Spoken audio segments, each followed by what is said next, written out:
Hi, my name is Sudie K and welcome to my channel.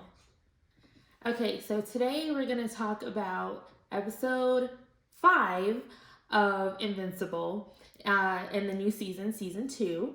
I am late because life happens.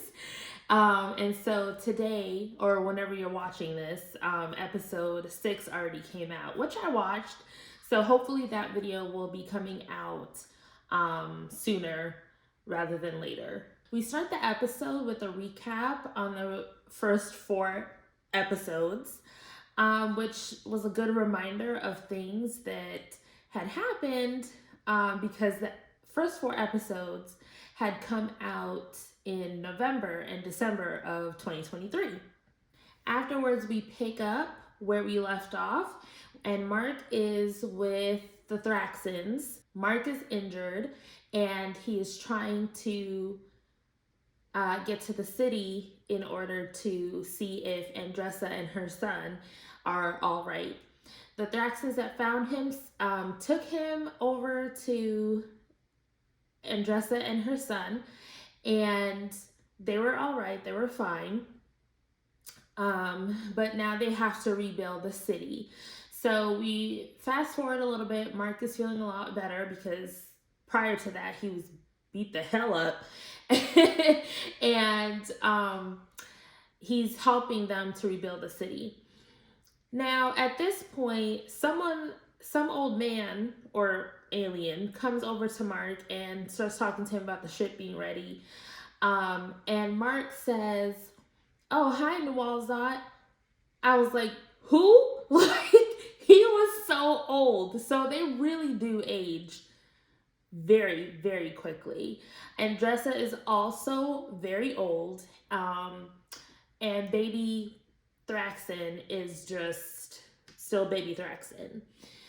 She mentions that he does age faster than humans, but not as fast as the Thraxans. And so she asks Mark if he could take the baby to Earth with him to have a better life and have family, especially since if Nolan comes back and looks for them, he's going to look for Mark and baby Thraxan, not Andressa. So I thought that was a pretty big ask. Ooh, I don't know what I would do. Meanwhile, on Earth, oh, and by the way, when Nawalzat says to Mark that the ship is ready, he's like, "No, I have to help here." Go home. You need to be home. Why are you still there? I don't know why he put up such a fight about that. But anyway, back on Earth, the Guardians are trying to fight Omnipotus. They're having a rough time. I think they all make it through. I can't really remember. Leave it down in the comments if someone doesn't make it and let me know. And then the title screen for Invincible shows up. At first, I thought that the cracks in the screen were the cracks in Mark's mind, like he's like cracking, he's gonna crack. But now that I saw it in this first episode, now I'm thinking, okay, maybe he's getting rid of all of that guilt and shame that he felt with his bloody history and bloody past with his father. If you hear whining or jingling, that's my dog. After that, we meet up with Debbie. She got home from work and her friend, don't remember his name, gonna call him Fred. Her friend, her coworker, drops her off at home and gives her a bottle of wine and says it's from everybody at the office, but I got some flirting vibes going on there, so I'm not too sure if that's true or not, but I guess we will see in the future.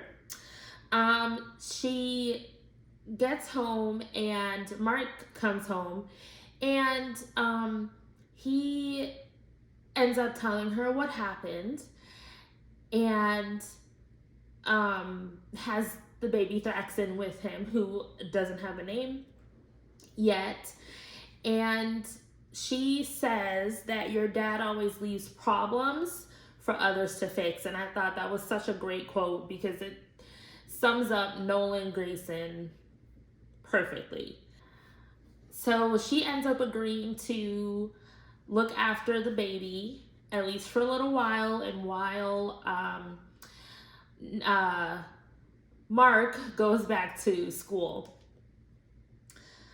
We cut to Donald, who's pissed because in the last 4 episodes, he figures out that he has some kind of metal body and he asks what it's about, and so Cecil ends up taking him to that room where they can't see anything because of the light waves or something, and Cecil shows him the robotic body that he basically has now, and that they saved his brain in the explosion, which, by the way, we can see the explosion, like the remnants of the explosion, across the street from where Debbie's new house is, and I don't know why they did that.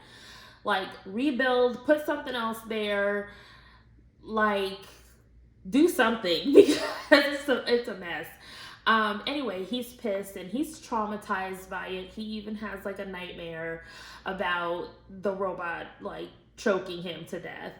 So I feel really bad for Donald, poor Donald. And we've never seen him angry either, which I thought was great. At least not to my knowledge, we've never seen him angry. Like, he's usually calm, cool, collected. Next, we meet up with Amber and Mark. Amber had gone through her own stuff while Mark was away for those 2 months.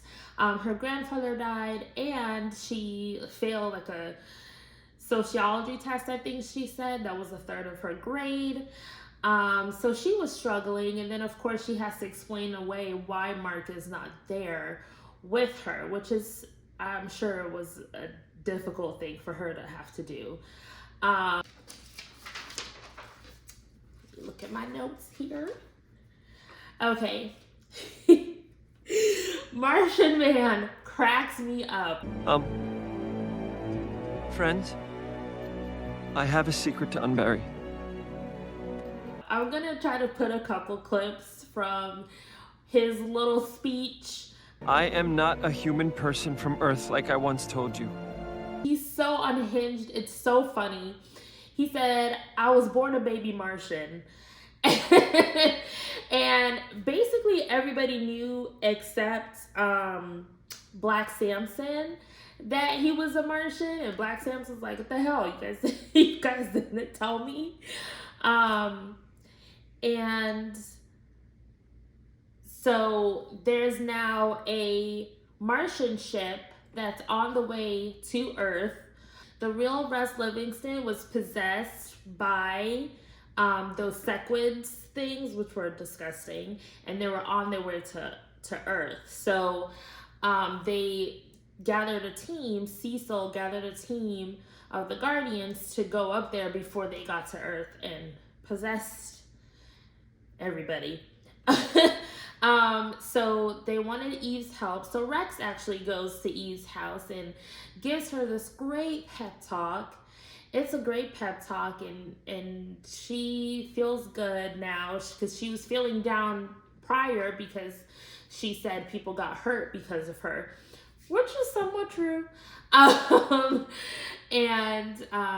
So she was struggling with how to be a superhero. And so Rex gave her this speech, this pep talk, and she's ready to go tackle some evil beings again. So anyway, the A-team goes to space to take care of the sequids, and the B-team is back at home, and that consists of Rex, Duplicate, and don't know the other girl's name, can't remember, the one that gets really tiny and gets really big. While they're there, the lizard people come, and they're insanely strong, and This was the bloodiest, most disgusting thing I've ever seen. It was absolutely disgusting. So unfortunately, Kate's dead. Just killed her. The big guy like is grabbing at her and like ripping her clones to shreds, and she is the only one left. Like her real self is the only one left, and she's trying to call for help, like somebody come help me. And so she ends up making a second clone, and he grabs that one and like smushes them together. It is disgusting. Okay. Oh my god. Oh my god.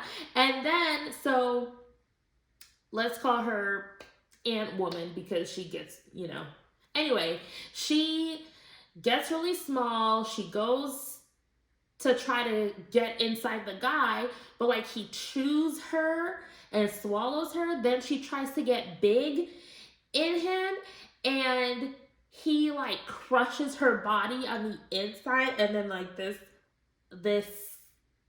blood bubble comes out of his mouth. It was absolutely disgusting. This show is so traumatic. I don't know why I watch it, because it's just so I was so traumatized. Like, oh my god, the gore. So anyway, Kate's dead. We assume she's dead. Everybody dead. Rex about to dead. Like Rex is about to be gone. And so he runs and he tries to get that big guy and explode him, but the guy chews off his arm, but he sets off the his little explosion thing at the same time he has in his mouth, and then his head explodes. So that was the end of him.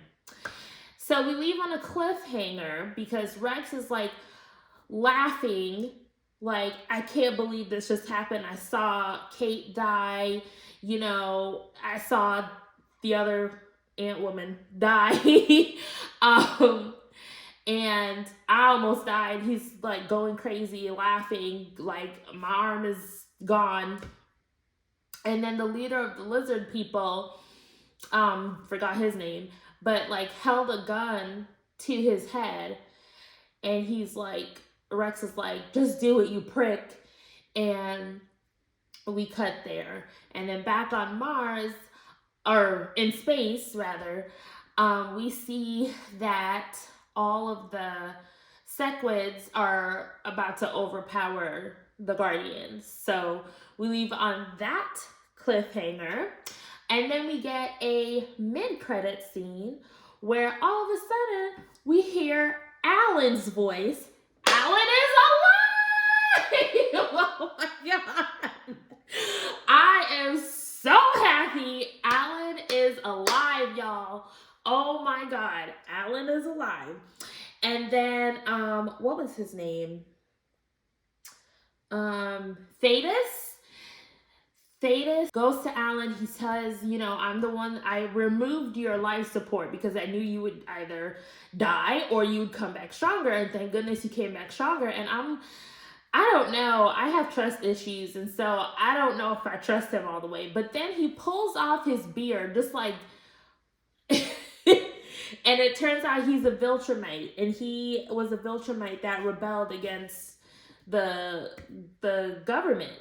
So he says he thinks Alan is now strong enough to take on Viltrumites.